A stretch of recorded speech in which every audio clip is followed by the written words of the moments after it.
So anyway, hello everyone, and welcome to today's IAPC&M CPD Building Masterclass. My name is Julie Kennedy, and I'm your host from a very cold the Netherlands. Today, we welcome IAPC&M accredited fellow level coach, Eileen McCotter Davies, also advanced holistic mindset coach, holistic lifestyle coach, and NLP. Welcome, welcome, welcome for being here with us to share your knowledge today, Eileen. On the fun note, we always ask something funny as well. She mentions she's full of Irishisms. It took me a while I had to repeat that one. So I'm hoping to be catching some of these. Let me just let all these people in who are waiting. There we are. So before we get into our topic, some housekeeping. The call, as always, is a maximum of 1 hour, including 15 minutes Q&A. Eileen says, feel free to ask your question as you go along. So that can be either, and probably best is to put it in the chat, and then I'll monitor that for you, Eileen. Or otherwise, feel free to put your hand up, in particular if it's a burning issue that you need an explanation on before you can understand the rest. Now, the session is recorded, so it is best to mute yourself when you're not asked to speak, but do keep your video on so the speaker can see they're not talking to themselves, right? So feel free to use the chat box for any questions, suggestions, etc. Needless to say, as usual, make sure you have your CPD pad with you and your pencils sharpened. I'm still old school here. Or you have your laptop open, ready to take notes, because it's good to take notes so that we can remember and apply. Now, topic today is how to reparent yourself to win. I like that. Over to you, Eileen. Hi, thank you guys, and thank you all for being here in person or for catching up with the recording. So yeah, my name's Eileen. I'm a coach. I've been coaching for a long time. Gosh. I'm muted. Oh, can you hear me now? Sorry, I've done that twice. I'm supposed to mute myself, not you. Oh, gosh. Let's see who can lip read. Sorry. That is so good. Sorry, Eileen.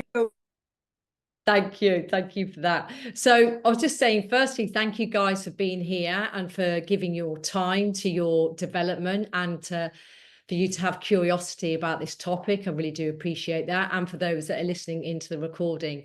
So yes, I'm a fellow coach and an advanced holistic coach. And I've been coaching for a long time. In fact, I can see people from the States. I was initially trained in the States about 15 years ago, and then started my coaching practice and business in the UK. And I've been coaching now for over 10 years. Yeah, 10 to 15 years. And I have two arms to my business. One is where I coach individuals. They're normally solopreneurs and entrepreneurs or CEOs of companies, or I coach people that wish to become a trained coach.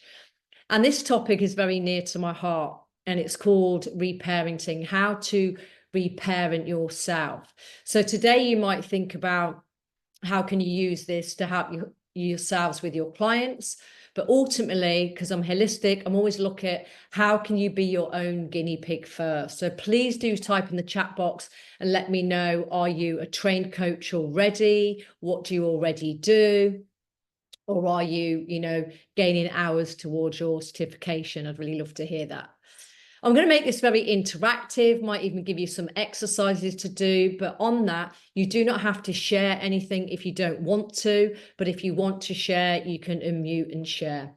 So this webinar was actually a 2-day training in the UK live with over 50 coaches, either wanting to be coached by me or they're already being coached by me. So I'm going to try and condense this into an hour. So some of the slides I'm going to miss out. However, if you want the webinar recorded version of this, which is longer and slower, email us and I can send that to you. My email is eileen@holisticcoachingschool.com.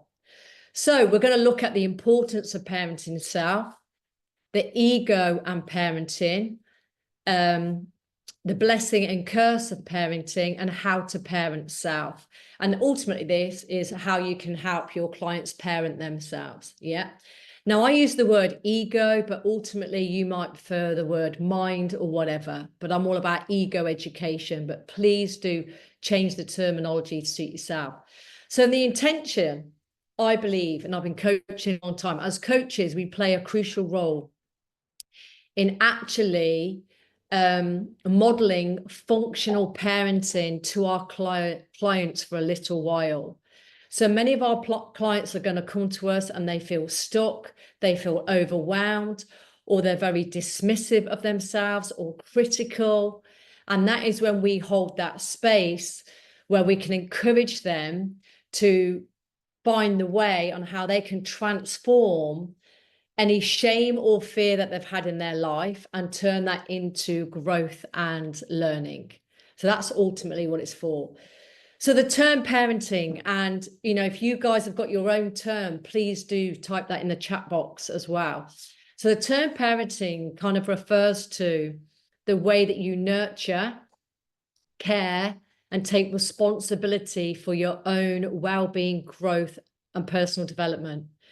However, in my simple terms, do you know how to? Do your clients know how to affirm themselves and nurture themselves? And my answer would be no. And what I mean is not in all areas of their life. So I have found clients that have phenomenal fundamental businesses, earn a lot of money. However, they struggle to nurture themselves when it comes to their own health. Or I see people that have phenomenal relationships, but then are unable to create an income. So they're unable to affirm their own skill set. Yeah. So whoever I've worked with over the years, there's an area in their life where they do parent themselves really well. And there's areas of their lives where they do not parent themselves as well. And that's when we can step in to help.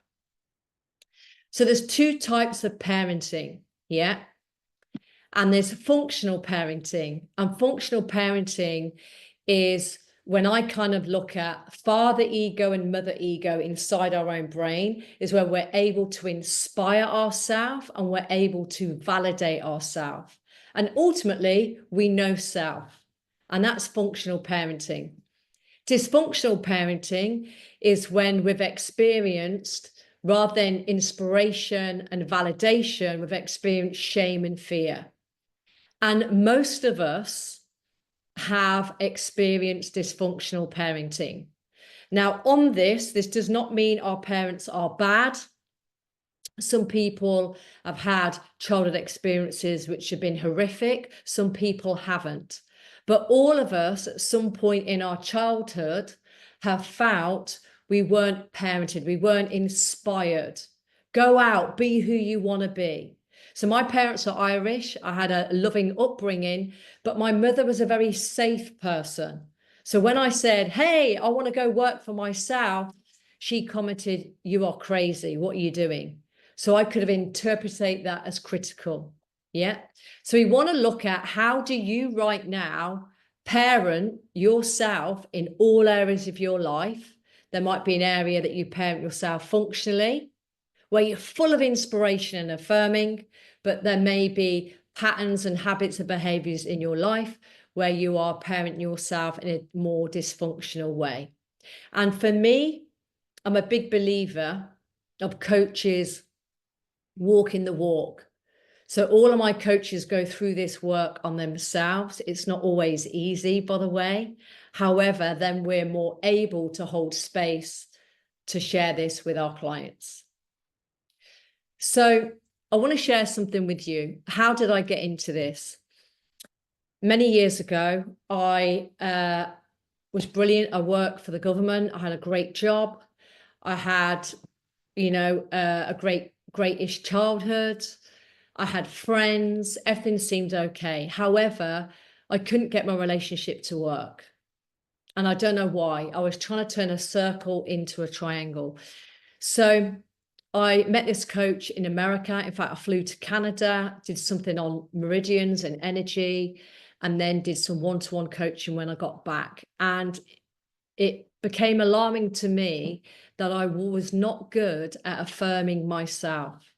I was brilliant at saying well done to everyone else, but I wasn't doing that for myself. So this is what I noticed was missing in people. And I started in the health industry as a personal trainer. That was missing.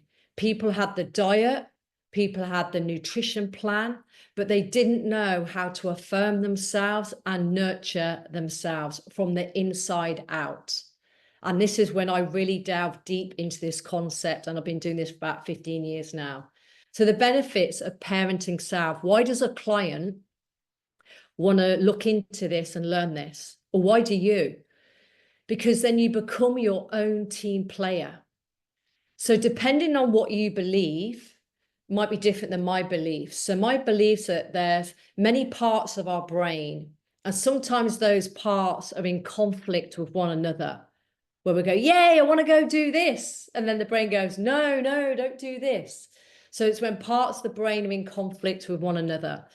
For me, when you learn to parent yourself, you become your own team player. And this is when parts of your brain, rather than being against each other, they interconnect. I would call that integration. And that's when you feel supported internally.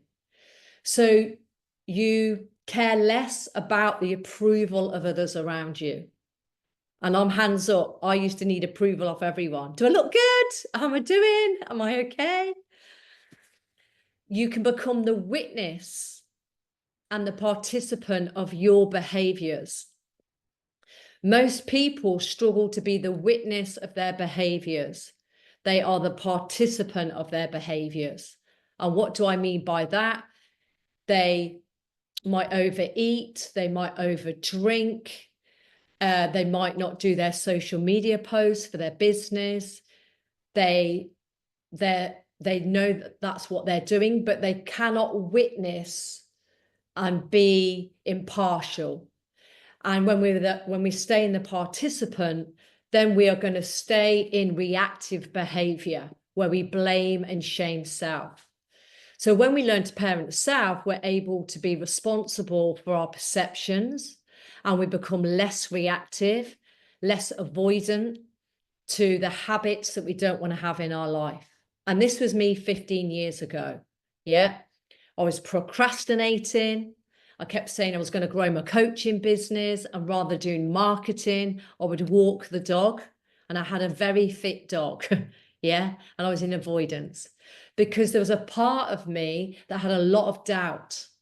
And I didn't know how to affirm that part of me. So I had to learn that. And I've noticed this in all of my clients too. So we're going to ask you some questions first. Yeah. And this could be an inward exercise, but if you want to share it outwardly, you could. So I want you to think now, and it could just be one area of your life. Yeah. Where you go right now in this moment. Yeah. If there's an area of your life that you'd like to see progression in. Now, you might not like the word progression, but you would like your life to be different in some way. Would you choose your love life, relationships? Would you choose health, energy, how you feel about your body shape, looks, or would it be your career and your financial growth? So what I'd like you to do now is just either type that in the chat box if you want to, but if you want this to be a private, personal space, I'm 100% up for that. You can just keep this in for your own self and just write it down. But these are exercises, and all throughout this webinar, these are exercises I give to coaches. So these coaches can give this to their clients, or I give these exercises directly to my clients. And then once you've written that, the second question is, if you could affirm yourself, yeah, and that means could you acknowledge yourself more? And I mean, can you acknowledge who you truly are? And if you could nurture yourself, inspire yourself, yeah, how would you affirming and nurture yourself help you to achieve this goal? So you may have written, actually, I would like my love life to be different. Yeah. So how would affirming, acknowledging, nurturing, and inspire yourself help you to achieve that goal? I'll come to the little chat box, see if anything's been written. And I know, guys, we're going at a very fast pace here, which I don't do when I'm doing this live, but I'm trying to give you a lot in a small amount of time. Luckily, it's recorded. So let me see. Is there any notes in the chat box, Julia? I can't find the chat box at the moment. Yes, there are lots. I would like to change my work. I would inspire myself to be a coach, grow my business after I move city, home, and business in December. I'm trying to see progress in my healing from codependent tendencies. I could nurture myself by reminding myself of the benefits to myself and everyone else. I put in financial growth as my area. So there we are. You've got a few. Brilliant. Fantastic. So again, then this is when you want to help yourself or the client to get clear on, okay, so if I could parent myself more and learn how to do that, which area of my life would that benefit me? And then just get clear on how would that help me to achieve my goal. This isn't looking into how you do it, just naming, if I could nurture and affirm myself, how could this help me to achieve my goal? So for me, back in the day when I didn't have a coaching business, but I had coaching certifications, and I was like, oh my God, how am I going to get a client? How am I going to get a client? And then the voices would come in, oh, you're going to mess somebody up. You don't know what you're doing. And then another voice would come in, walk the dog. So that's what I would do. So I then went, if I could affirm and acknowledge the skills that I do have, yeah, then that would inspire me to go and just practice with clients. And my business grew really fast because I just practiced with clients.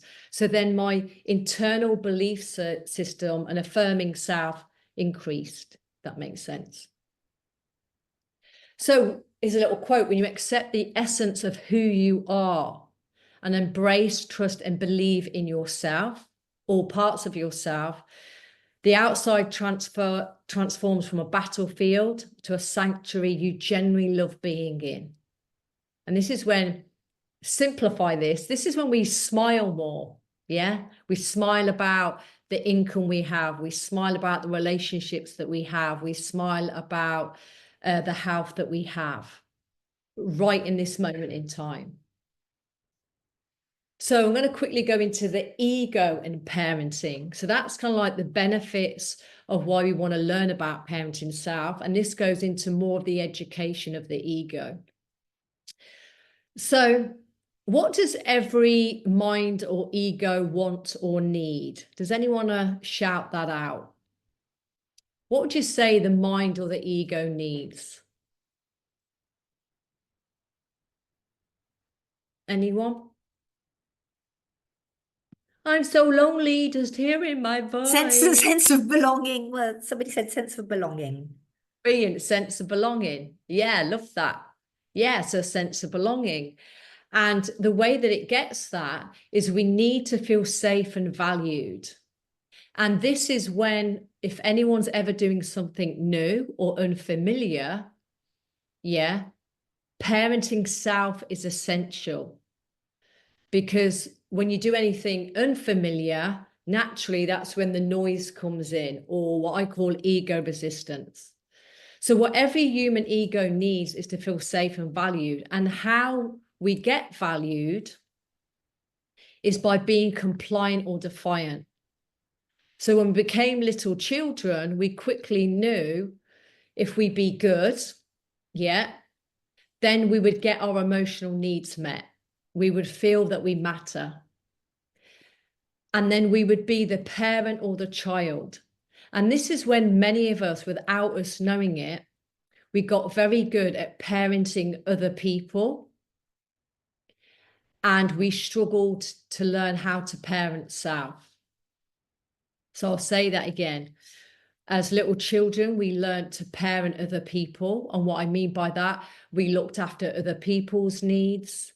we would tell other people how to think, act, and feel,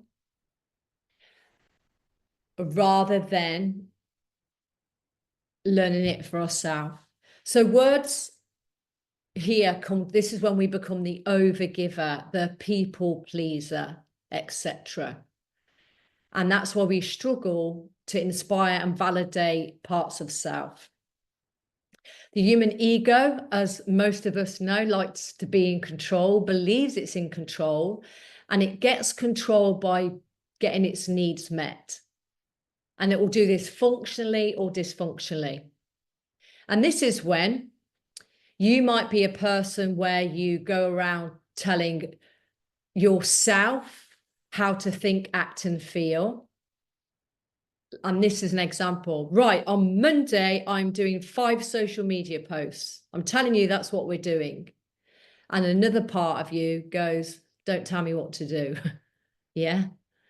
Or I'm not going to eat chocolate anymore, because you're telling yourself.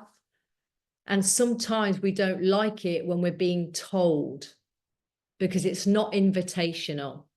Yeah. So we go around in life telling other people how to think, act, and feel, or we hide. And this is when we feel stuck, overwhelmed, or confused. So just give me a thumbs up if you can kind of relate to that. Yeah. So I became, funny enough, I work with young offenders, and I was told them what to do. Stop offending, stop being naughty, get a job, come and be good. Then that didn't work. So then I became a personal trainer. And then I told them what to do. 10 press-ups, 20 press-ups. I was brilliant at it. But I wasn't good at changing my relationship with food, because I was telling myself not to eat chocolate. Yeah.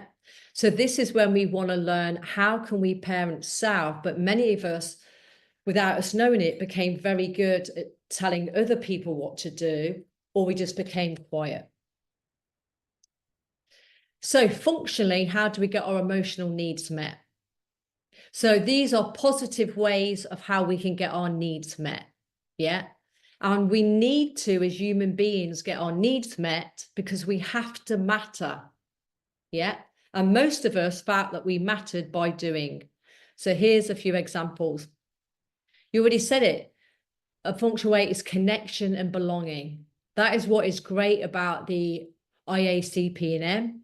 I always say it wrong sometimes. That's my Irishism, IAPC&M, whichever way around. It's about bringing people together, connection and belonging.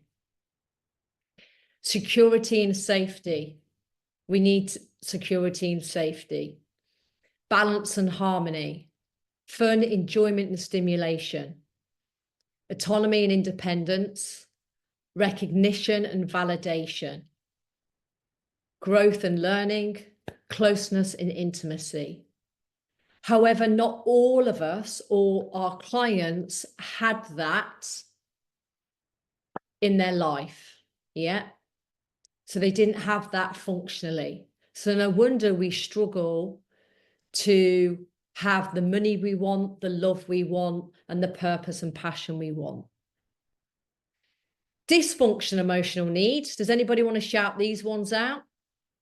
How do we get our needs met dysfunctionally? Anybody want to share?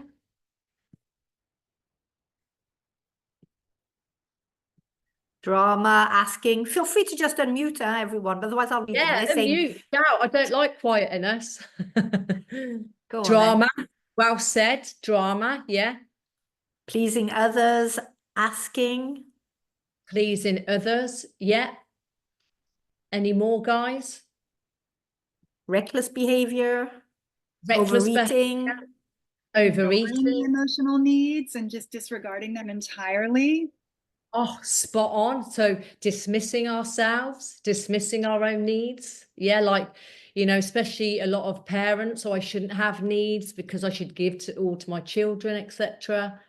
Well done, guys. Yeah, so dysfunctional needs. Dependency on others. Yeah, extreme neediness.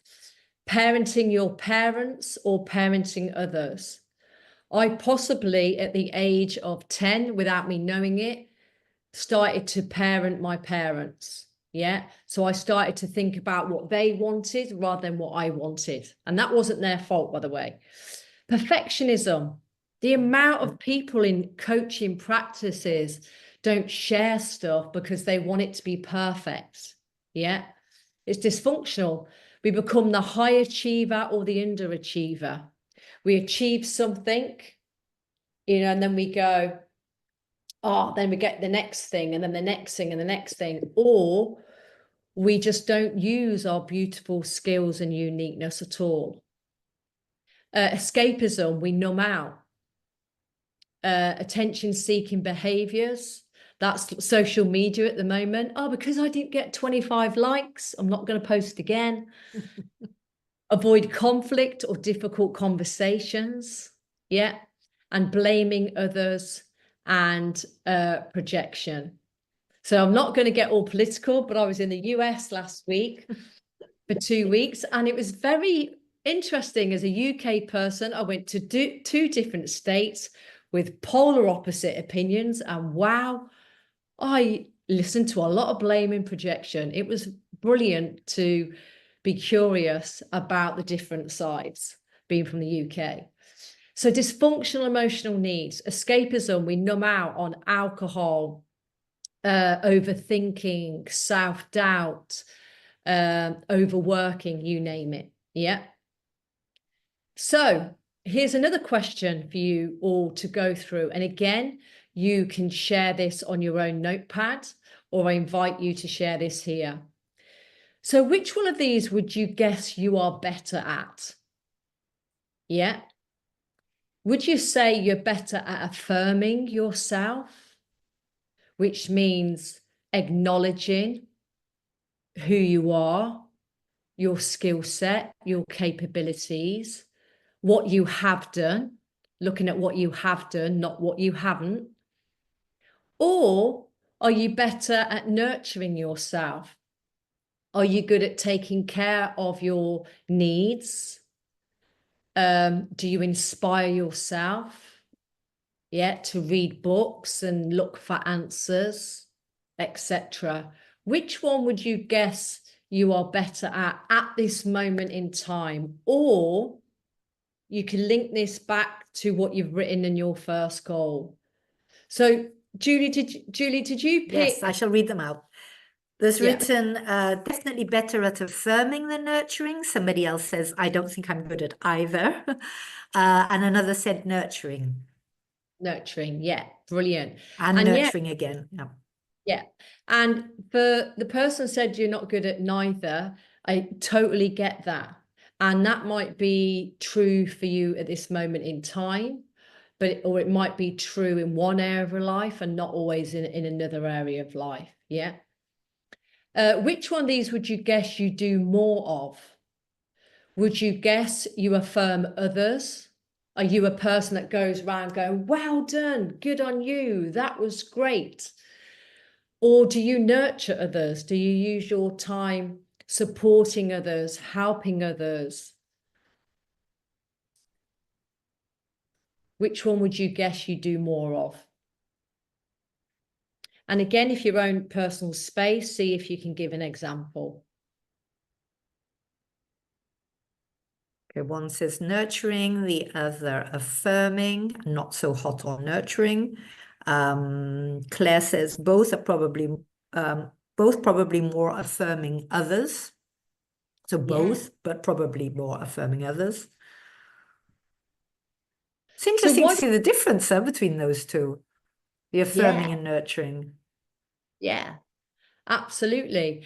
And this is when we look at, so if we look at ego parts, and this might be new terminology, what if one part of our psyche or self is like a muscle in our brain, which is responsible for how we nurture self, and another part is responsible for how we validate, recognize, and acknowledge self? Yeah. And energetically, parents, and this doesn't mean our dad and our mother, this means masculine energy and feminine energy. So when we were little children, was it modeled to you inspiring, nurturing energy? Or was it modeled to you critical, condescending energy, for example? The masculine energy, did you receive affirming energy, recognition, acknowledgement, or did you feel that you were dismissed, etc.? And every client I've ever worked with so far to date have felt that it was shown to them how to probably acknowledge, but it wasn't shown to them how to nurture themselves, because they were shown how to nurture everyone else. Or they felt they were not acknowledged and they had to keep doing more. Yeah. And then our own brain takes on, and that's how we treat ourselves. This is called loyal behavior. And I've got a whole another webinar on that one. So moving on. So how do we move from parenting others into parenting ourselves? How can we give our energy inward, and how can we teach that muscle in our brain to notice how far we've come and where we are with praise and recognition, and to inspire us and to nurture our needs and ask for what our needs are? Yeah. So here's a little diagram. So as young children, we had to get our emotional needs met. Yeah, we just had to, in order to survive. We do this by being compliant or defiant to our family's values. Yeah. So we either look after other people, yeah, or we become the overachiever trying to do everything, or because we felt we weren't getting our needs met, we became naughty and defiant. Yeah. Then we learn how to parent other people. So our ego then thought that we were in control. Yeah. Then from that comes our stories and our perceptions. And then we create all these stories about our life and all these perceptions. And these then create our behaviors. And the downside of this, we have behaviors where we feel not good enough, or we fear if we do something new outside of what we were shown, that there's going to be consequences. Yeah. And that then creates what we call ego attachment. And this is when we kind of get stuck, and our ego attaches to things. I can only do that if I need this because of that. Rather than when a child felt safe, they would go out to play. So what we want to do is help this. We still have to get our emotional needs met, but can we be compliant to our own needs, work out what our own needs are? Can we then learn to parent self? Yeah.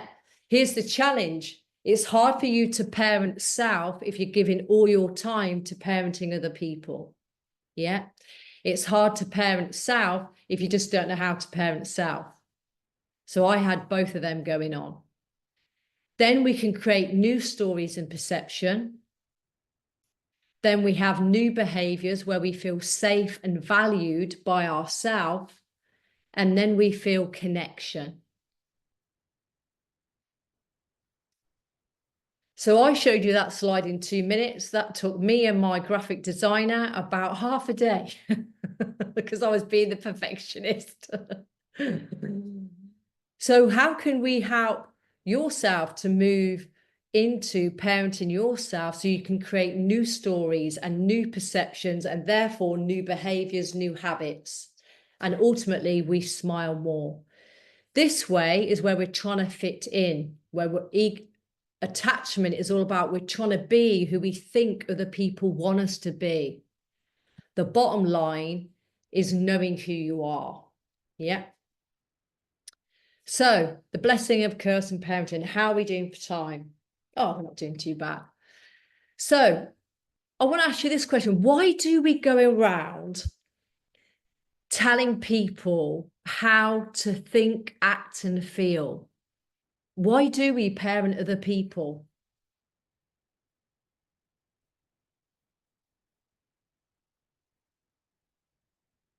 Who would like to shout out something or type something in the chat box?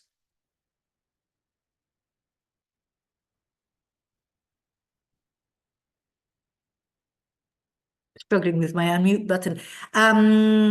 To release and focus anxiety, to love them, that we would find it easier than taking our own advice to do so.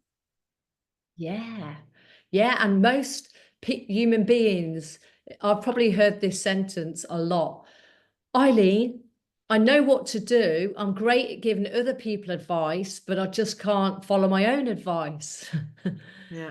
That's often because we are so good at parenting other people or can see stuff in other people that we don't know how to do that within self. Yeah. So yeah, great. So here's what, it's because we need to feel needed. We need to feel in control. Yeah, we need to. I remember when my daughter was becoming independent at 16, and I'd be one of those parents. I've got no time. I'm a single parent. I'm working 2 jobs. I have no time for myself. Sounded like a martyr, right? And then I'd phone her up and I'd go, oh, do you want me to pick you up from college? She'd be like, no, Mum, I'm getting the bus. And I'd be like, no, let me pick you up. She was like, Mum, are you being needy? And I was like, I just don't know what to do with myself. And I'd go home on my own and have to learn how to be okay with myself. Yeah. So we needed to feel in control. So part of me got so attached to doing, being busy for busy's sake. Anyone relate to that? Raise your hand. Busy for busy's sake. Yeah. It helps you to get your emotional needs met. This is, as human beings, when we help other people, it makes us feel good. But what happens when we over help other people? What happens when we help other people and they don't change? Especially family. Can you swear on these recordings? I don't mind. I'm not quite sure, but well, it begins with a P. It pees you off. There you go. That's my Irish word. that one's okay. That's quite tame, isn't it? It pees you off when you help, and they're not changing. You then feel not good enough because you're parenting someone else.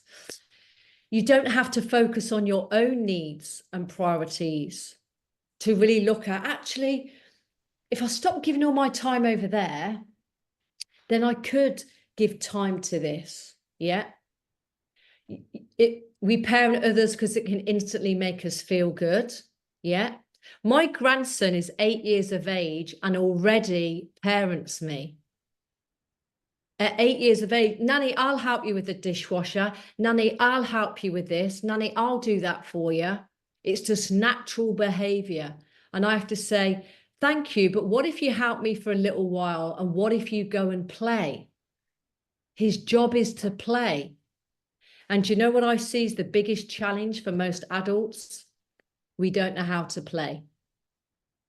We think we play on the golf course. No, that's competing. We think we play when we're drunk. No, that's numbing out. Yeah. So it's familiar to a part of you. Yeah. You're probably good at it. I was brilliant at telling other people what to do. Yeah. It occupies your mind, space, and time. The more you do it, the more you feel you need to do it. This is with teenagers, isn't it? The more you tidy their room, the more you have to tidy their room. And it never feels like what you do is enough. That's the downside of continually giving your energy to everyone else. Yeah. So why does the ego need to be parented? So we've looked at why do we parent and why does the mind need to be parented? Ultimately, we have unmet needs from childhood. So when we go around trying to save other people, it saves us from ourselves. Projection of unresolved issues, fear of abandonment, attachment styles, that the ego seeks validation and approval. Yeah, tell me how good I am. Did I get the A star? Am I a good coach? Am I doing this right? Sense of control and power. The ego is needy. Comfort and security. And cultural and societal influences. Yeah. Oh, so these are a lot more slides, which I'm going to miss these because they're just going into it a little bit more. So I spoke already about your affirming part of your mind, and I call that your father ego. So your father ego is always switched on. You are either affirming yourself that you are enough, or you are dismissing yourself that you are not enough. You're either affirming yourself to notice what you have done, or you're dismissing yourself to always look at what you haven't done. And you either do one or the other. Yeah. So it can switch around at different times as well.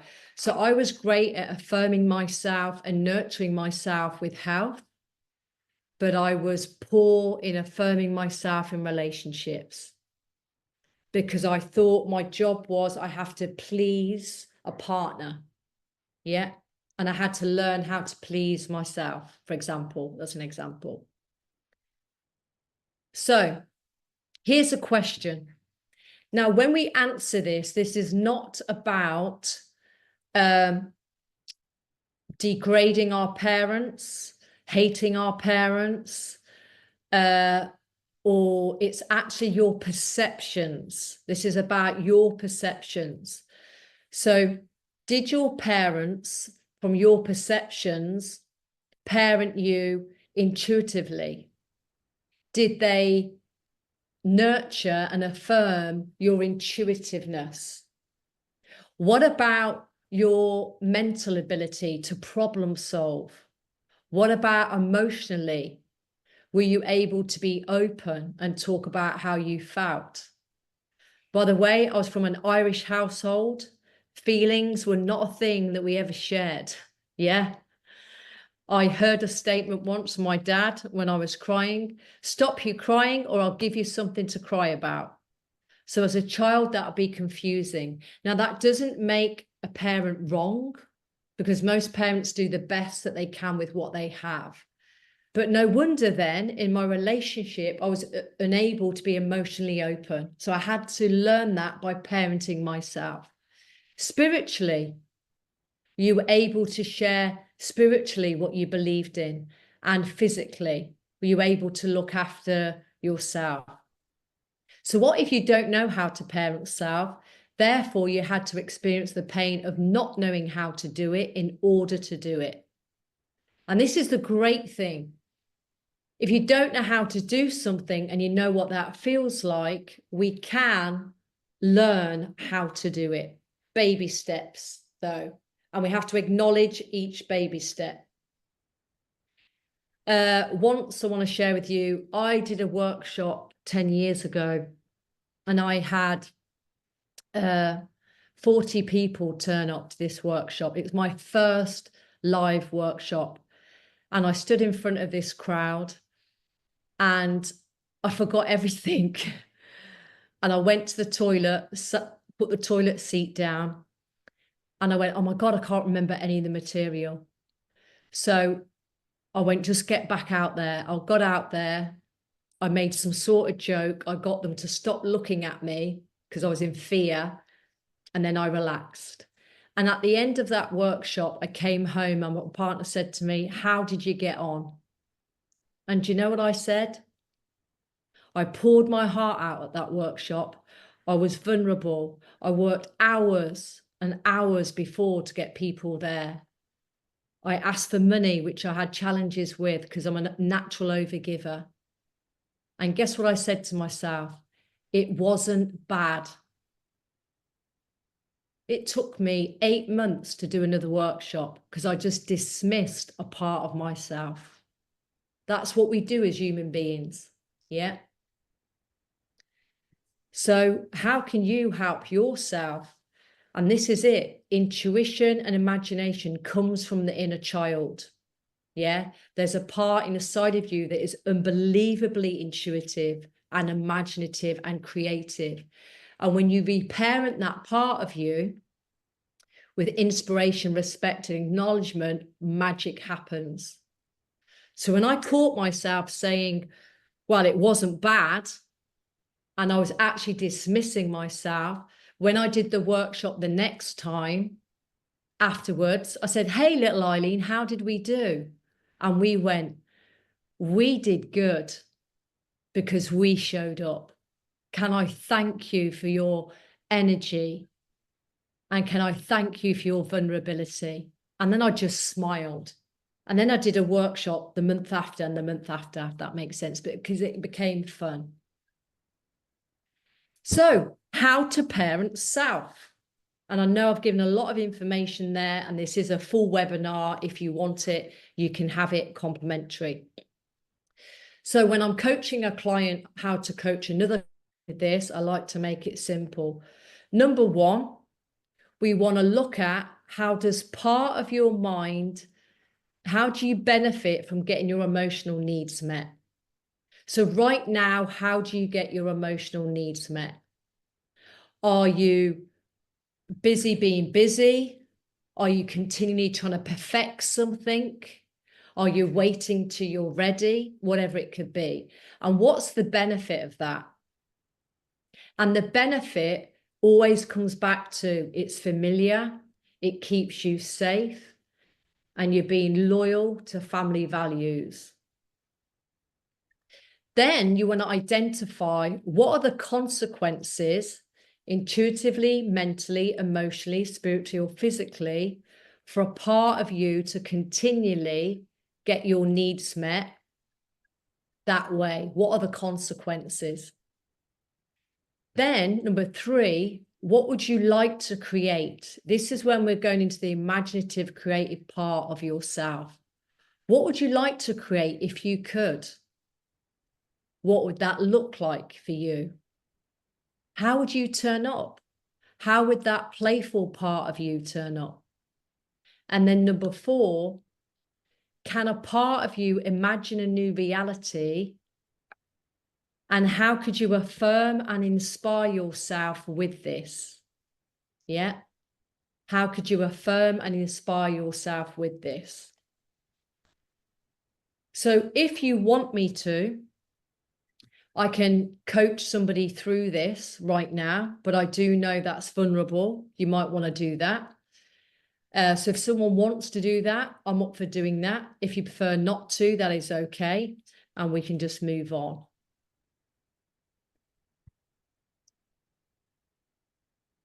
Just raise a hand or unmute. Nothing to lose. It's a safe space. Can you spell out what IMESP stands for again? Yes, I certainly can. Let me take you backward to show you it. Even better. Here we go. So intuitively, and I say this, I'm ESP. So as an holistic coach, when a client comes to me and they say they can't move forward, they're in overwhelm or doubt or blocked, and they haven't got the clarity, I'm looking at, are they intuitively disconnected? Are they mentally disconnected? Is it emotionally? Is something going on emotionally that's stopping them from moving forward? Is it spiritually or physically? And how I break these 5 down, intuitively, can you get one part of you to trust another part of you? Mentally, can one part of you help another part of you with problem solving? Emotionally, can one part of you help another part of you to voice to yourself what your needs are? Spiritually, how can one part of you help another part of you to feel connected to something greater than you, to the whole universe, for example? And physically, how can one part of you help another part of you physically to move forward? So I'm always looking at IMESP, but thank you for who asked that. I do have a webinar on that as well. So I'm okay. No one wants to play, which is all good. But basically, we would look at the benefits. We would look at the consequences. Then we'd look at the creative part of your mind. Then we'd imagine it. And then we turn number 4 into how it can be tangible. So the person has some clear action steps that they choose to do. As a coach, we should never choose what the client does. We are giving them space for them to parent themselves on what would work for them. This is when we can ask self-discovery questions. Is there a part of you that's continually begging for something? If so, what could it be? What would you guess part of you is waiting for so you can feel safe? What is it? Is there a part of you that's yearning for anything that you can't seem to get? What would you guess part of you wants to hear so you believe that you matter? What would it take for your family to be proud of you? Now, this isn't really about your family. It's about your family in your head. What would it take for you to be proud of you? So these are all the type of questions that on our training, I help coaches to learn to ask. So parenting yourself is to be the guardian of your dreams, the mentor of your journey, with the best cheerleader by your side. So what if, when you get off the call today, a little game, you can acknowledge something that you've done today. You can see how you do inspire yourself. You guys have inspired yourself by being here today or listening into this call, by the way. And how can you cheer for you so we can take away the pressure, the blame, the fear, the shame, and the doubt. And we can play again and smile. So guys, I threw a lot in there. That was a lot of information. A lot of information, a lot of deep stuff. I guess I'm not the only one who's had all sorts of, insights there, and I've been scribbling down like mad. So, I mean, Eileen, thank you very much, because it was at the same time very, very deep and wise, but at the same time explained in a very sort of natural, straightforward way. I think it was very impactful, I think is the word I was looking for. So thank you for that. Now, does anybody have any questions? We have a few more minutes. So any questions are okay. Feel free to just unmute yourself. There's a lot of thank yous going on, by the way, Eileen, here. Super helpful, incredibly insightful and impactful, very insightful. Thank you. So there's a lot of that going on. But does anybody, there's a lot of information and a lot of things I think a lot of us are looking forward to trying out. Yes, Kate, go ahead. My question is, I don't see my parents very often because they live overseas. They're both still with us. They praise me quite a lot, and I feel icky about that. So what's going on there? Good. Now that's brilliant. So, and this is fantastic. This is when you can sit with, why would you guess a part of you feels icky about receiving a compliment? Yeah. I feel like that because they don't see me a lot. I feel like they've got seeing me through rose tinted spectacles, and if they knew the real thing, they wouldn't be so impressed. But yeah, it's hard. Yeah, and thank you for your courage right there, by the way. So yeah, so now can you hear how your ego went into a story? When for them, they're outwardly praising you because that will make them feel something. But for you, you're going, no, I'm not meeting your expectations. But really, you're not meeting your own expectations. Yes. Yeah. So that's when you can go, so the next time they praise you, what could you guess that you could do, if anything? I'm trying to get better across the board at just accepting compliments when I do get them and not feel like an imposter. So yeah, maybe just saying thank you. Spot on. Because we're all a multitude of things, aren't we? So it's not that they're wrong. They're just, what they're seeing is true. And I just can accept that with grace more absolutely. easily.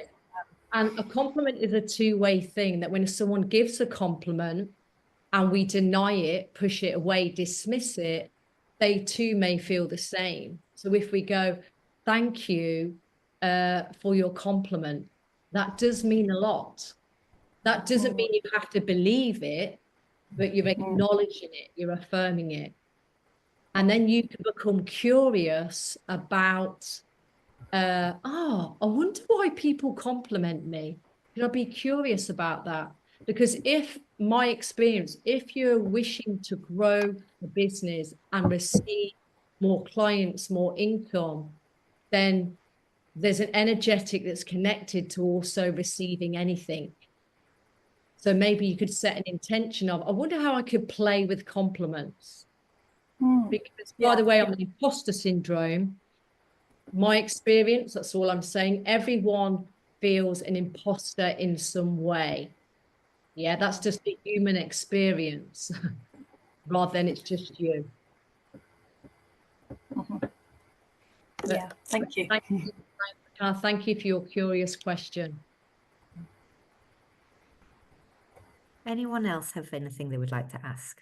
Yeah, I'd be interested. I've got a question, and apologies about the video not being on. I could put it on quickly so that you've got a picture.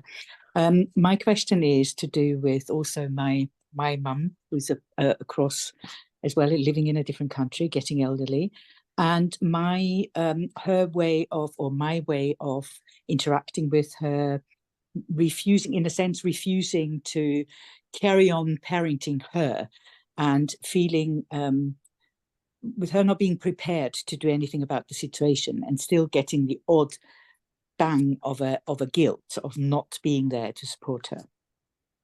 Absolutely. Well, again, could you just acknowledge and accept that? And yes, I feel like, sorry. Yeah, sorry, you go ahead. Yeah, that's the other thing that I wanted to add. That's what I'm working on at the moment. And then whenever then I speak to her, and then she goes, I'm not going to come and stay with you because you're coming over anyway. And so that's when my own parenting, sometimes this other tide that you were talking about, is going angry. Yeah, there's the anger coming up. So that's when I'm then questioning the anger and sitting with that and going, okay, why am I feeling this anger? Absolutely. Yeah. Because again, it sounded like from what you've shared that you feel that you have to parent, and there's maybe a part of you that wants to and a part of you that doesn't want to. Now, this brings me back to, we struggle to really listen to people, especially loved ones. This is, by the way, we want to acknowledge it's challenging having an elderly parent. It's challenging, and it's very challenging with having an elderly parent, the crossover between how much we parent them and then when they do need some support and parenting. Yeah, so there's a challenge there.